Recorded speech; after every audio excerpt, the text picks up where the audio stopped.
Las Vegas, December 1993. A 23-year-old kid has just sat down at the blackjack table. The cameras zoom in, and the pit bosses watch carefully. They feel like they've seen him before, but he's wearing a disguise. 10 years ago, he was just a broke teenager, obsessed with Pac-Man. Now, he runs a secret crew that's taken $58 million from America's casinos without breaking a single law. And tonight is supposed to be his final hand. Except it isn't, because his game is only just getting started. To find out why, we need to go back to the start of his journey, because this is a true story like no other. The year is 1982, and the story doesn't start with a deck of cards, but with a joystick. In New Jersey, a scrawny 15-year-old is trying hard to look American. Why? Because he isn't. He's from Moscow, and he arrived with his family only 3 years earlier, so he barely speaks English, yet. He's trying to fit in a different way, the way that he knows how. This kid sees in numbers, patterns and pixels, and they all come together in the things that he loves most, computer games, and his favourite one of all, Pac-Man. My husband won't come home. Pac-Man, I can help. Pac-Man is the global game at the moment, a 1980 arcade sensation which transforms the video game industry. It's a simple battle, you versus the machine, and this kid is completely obsessed. Every spare minute that he can, he wants to play, but he only gets 1/4 a week, so he can't afford to lose. He quickly gets good, but good isn't good enough. He wants to be the best, so he listens to his father for once and heads down the library. Incredibly, there on the shelves is exactly the book he needs. It's called Mastering Pac-Man, and it changes his life. Not because of what's in it, but because of who wrote it. Ken Houston. Because the kid loves this book so much, and when he's finished it and completed Pac-Man and looking for his next adventure, he goes back to the library again, because Ken's written some other books too, about mastering blackjack. Card counting in blackjack is often first credited to the maths professor Ed Thorpe, whose 1962 book, Beat the Dealer, was the first major book to share a foolproof approach. It was all based around a simple high-low logging system, showing you when to bet big. So his analysis showed that each and every card had its own sort of gravitational effect on the ever-changing advantage in the game of blackjack as more than one hand was dealt before reshuffling. A player named Al Francesco took things to the next level with his team approach called the Big Player, of which Ken Houston became a successful disciple, winning millions in the 1970s. He then went on to share his method in 2 books, The Big Player and $1 Million Blackjack. Immediately, Semyon Dukac is completely hooked. By day, he's a brilliant student. He studies computer science and electrical engineering at Columbia, and then in 1991 gets accepted into a master's at MIT, home to the best young mathematicians in America. At night though, he's blackjack crazy, and then one day, walking through the corridor between classes, he spots a fly pinned to the wall. It says, earn $2,000 to $6,000 playing blackjack with a professional team. There's a room number, a time, and no other details. It could just be a joke, a scam, but to him, it feels like destiny, like a blackjack nerd's biggest fantasy. This might actually come true. So he shows up, opens the door, and everything changes. Inside, he comes face to face not with some dorm room gambling ring, but with the obvious beginnings of an immense professional machine. The 2 main men behind it have been here before. They aren't students now, they just live and work in the area. They have connections at MIT, and that's what led them to be here. Their names are Bill Kaplan and JP Massar, known as Mr. M. Their obsession had begun with MIT's Gamble If You Must course back in 1979, and together they've built the first formal MIT blackjack team, making money off the casinos through the 80s. This particular class was started by students and alumni who had an interest in playing cards. It was, though, an amateur operation.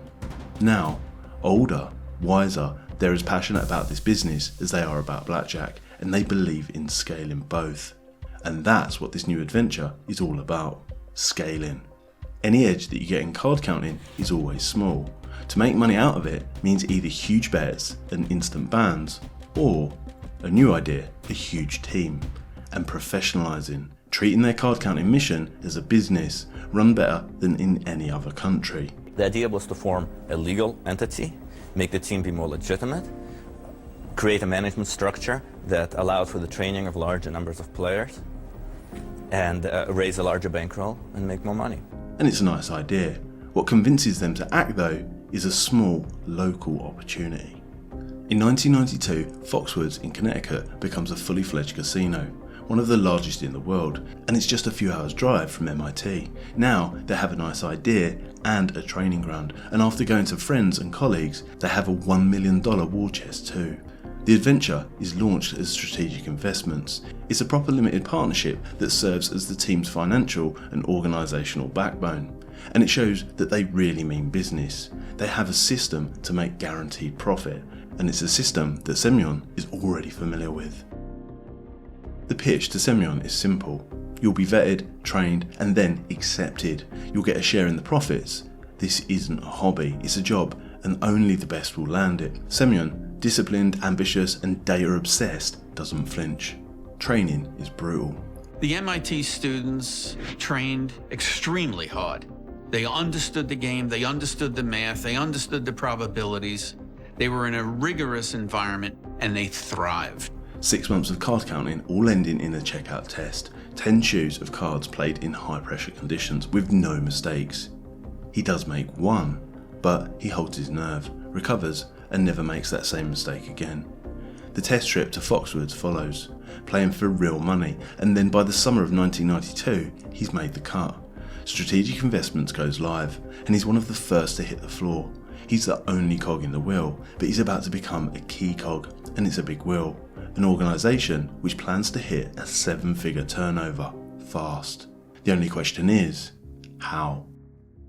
Strategic Investments has a twin approach. There's what goes on in the casinos, and there's what goes on back at base. In the casinos, it's all about the big player system that Semyon knows and loves, except when these guys execute it, it's surgical. At every blackjack table, they place 3 players. The first, known as the spotter, keeps the count, tracking the high and low cards dealt into the game while playing low stakes. The second, the controller, then double checks the math whilst playing like a clueless tourist. And then when the time is right and the deck is hot, rich in 10s and aces, a silent signal brings in the third, also known as the big player. Until then, they're played quietly, but when it's time to press go, then suddenly they bet big. It's a job for those with the biggest balls, and that means Semyon. It's always team play though, and he soon forms a partnership with the best controller there is, Katie Lindenkamp. It's a choreographed attack, cancelling out the casino's rigged advantage and replacing it with an edge of their own, and it works. In his first proper game ever, he barely gets a hand before he's backed off. The pit boss smells something. He's too confident, too smooth. Lesson learned. After that, nothing could stop him, and in September 1992, he heads straight to Vegas for the first time. Kaplan and the Massar, meanwhile, are rapidly expanding. Teams are set up in New York, New Jersey, Pennsylvania, California, Illinois, and Washington. At any one time, 30 players might be out in resorts from Canada to the Caribbean, all using the same playbook. Fly in on Friday, gamble straight for 48 hours, enjoy all the comps, but stick to the strategy, take the red eye home on Sunday night, and then on Monday, when you're back in class, and it's, what did you do this weekend? The answer is always not much. There is natural variance, but the team wins 60% of the time, and that's more than enough to keep the bankroll building. There are a handful of hero performers. Mike Aponi is one. Andy Bloch is another. Later, another big player, Jeff Ma, becomes the face of the scheme because he's the first to talk. But week after week, it's Semyon who delivers. Sometimes $1,000 a hand. Sometimes hundreds of thousands over a weekend. He's not a gambler though, it's all just a numbers game to him. Back with the bosses meanwhile is where Strategic Investments is different, where it becomes the most sophisticated attack on casinos in the whole of American history. Strategic Investments is run like a professional hedge fund. Players must report back on every single hand. Details are then fed into a central system which optimises future play, and whilst players get a basic fee for their time, future profits are calculated based on rolls and success rates. It's assault by an algorithm, backed by a hefty bankroll, and it's unlike anything the casinos have ever seen before, and for a while the system holds. Every weekend, different teams, different flights, different casinos. Money flows, confidence grows, and with success comes heat. By the start of 1993, the wins are getting harder to hide. and they have to hide them because they're not supposed to happen. When the casinos spot that they're being accompanied by the same betting rhythms and the same types of bettor, giving Cambridge addresses with the same student look, they connect the dots straight back to MIT. Then they start flipping through yearbooks. They can see there's a plan in action, and they commit to bringing it down. Casino executives a lot of times will view counters the same way they view cheaters. They just don't want somebody who can come in there and have the odds in their favor. Casinos don't like banning customers because 99% of them lose, and they can't kick out card counters in Atlantic City, thanks to a recent court ruling. But elsewhere, once they've booted you out once, you're basically cooked. The casino's private intelligence network, Griffin Investigations, sticks you into the infamous Griffin book, and your name and face are suddenly barred everywhere. The best players do what they can to stand under the radar. One even shaves his head, puts on a wig, and dresses like a woman. Semyon moves around the country, tries his own disguises. He grows a beard, rebrands himself as Nikolai Nogov, a Slavic tourist. He has fun with that one at Caesar's Palace, and it works for a time. I think they've been the most creative team. Before we've had some teams in, it's just been standard play. It's been no disguises. It's just the team spreading apart on your casino floor where you have to put the pieces together and find out who all's there with them. So as far as the changing of appearance and the extra effort as far as the kind of theatrics, I think that's been an exclusive trait. But soon, Griffin, led by Detective Andy Anderson, aren't just tracking real names and faces. They're tracking aliases and disguises too. Their files are getting thicker, and the players know it. It's creepy, but for a while, it just keeps them on their toes. But then the pressure ramps up once more. Throughout the summer and into the fall of 1993, players start getting strip searched. There are interrogations, veiled threats, and bans. It's getting serious. One student quits mid-trip, convinced he's being followed. Others are replaced, their covers blown for good. The best, like Semyon, stay on, and they try to rise to the challenge again. The kind of money they're bringing in for strategic investments should mean a punchy payday's coming up, the kind that they can't say no to. So there are new disguises, new playbooks, and new code words. The fish aren't biting, one teammate tells Semyon when the count is cold, but the walls are closing in, fast, and there are other problems too. The team's biggest strength, people, is also its biggest weakness. A gap starts to open up between the boardroom and betting teams.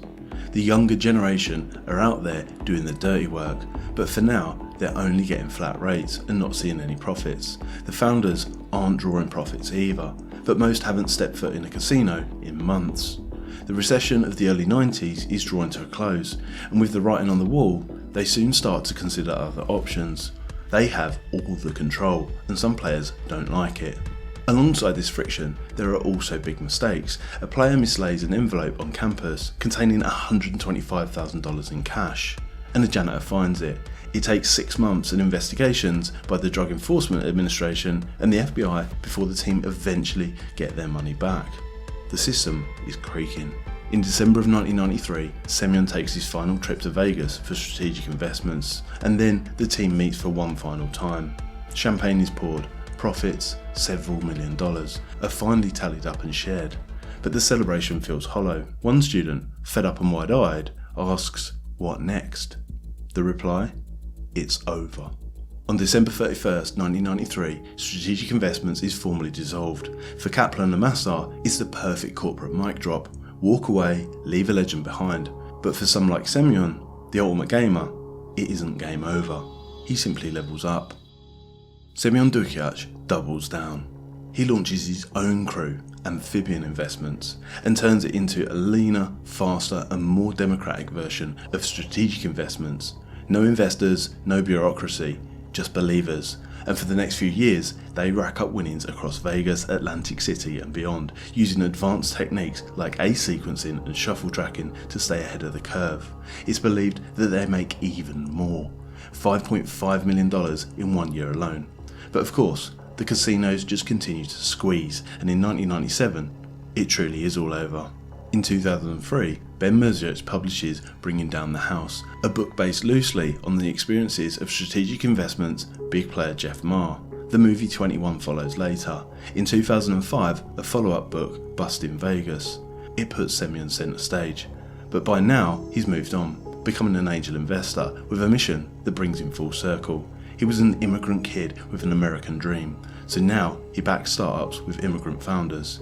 He's betting on the next generation who want to rewrite the rules. His own gamble paid off. And now, because the casinos are no longer involved, the odds will always be in his favour.